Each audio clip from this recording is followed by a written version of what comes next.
Mitessh Thakkar and Kush Bohra are with us with some perspective on what to do this morning. Gentlemen, good morning. Good to have you here this Friday morning. Mitessh, you go first. How are things set up? I mean, you get a gap up, but what do you do? Or you wait for a bit of a dip? Morning, Prashant. So I think on the Nifty, nothing much will change with the gap up. We still believe that the index is consolidating. What could be more interesting is the Bank Nifty. It's broken out of a good 8-9 day kind of a consolidation on the upside. And I would now look at targets of 43,950 and in a good case 44,400 in the short term. I think, of course, the medium term targets remain much higher. So I think the Bank Nifty, if the gap up is still tradable, then I think we'll take longs over there or explore long positions in banking and financial names. But on the Nifty, I think around 18,710 is the hourly pivot, which I'll be watching. In case we reach over there and then don't see any kind of strong follow through, we might reduce our exposure on the stocks as well, the non-banking, the non-financial ones, and then wait it out. I think the index is still consolidating, but the Bank Nifty is already broken out. So that's the one to focus upon.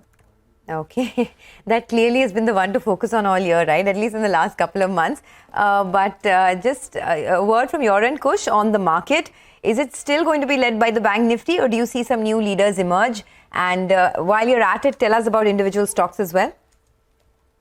Sure, Sonia. First of all, thanks for having me on the show. Sure. The leadership is going to remain with Bank Nifty, but very encouragingly, a lot of other sectors are going to participate. Like, you've got Virat Kohli scoring the century and everyone else just chips in with a, quick 20, 30 runs, right? The interesting thing on the Nifty is that the index, the VIX is low and hence the moves are very gradual. They aren't very sharp, but for sure with a positive bias. The dip that we saw earlier this week is also a fresh entry opportunity. And, IT did its bit and metals and FMCG now contributing. I think the overall setup looks positive, for a buy on dips kind of a strategy on the Nifty.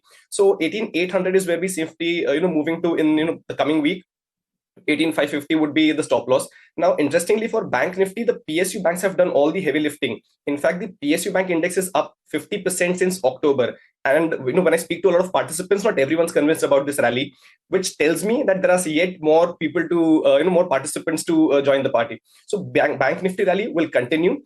Targets fairly similar to what Mitessh already mentioned, 44,000 and 44,400. My stop loss here would be 43,300. On the stock specific front, two of them, L&T, it's been a little late to the party. The entire pack had moved. It's joining late, but it's, doing its thing now. 2,200, 2,250 is where we see, this going in the coming days. 2,150 would be my stop loss. And with the metal pack, seeing the kind of rise, due to the China curbs lifting, 480, 485 would be my target on Hindalco. 465 is where I'll place my stop loss. Okay, all right. Thanks for that, Kush. Mitessh, what about you? Individual stocks? Yeah. Morning, Nigel. I have more of buy calls today. Bharat Forge is a buy with a stop at 859 for targets of 900. Astral is a buy with a stop at 2040 for targets of 2115 and a buy on Ramco Cement with a stop at 720 for targets of 750. The solitary sell call is Sun Pharma on a mild pullback around 988, 990. Sell with a stop at 1005 for targets of 955. Okay, let's do one thing. Let's take a quick break on that note.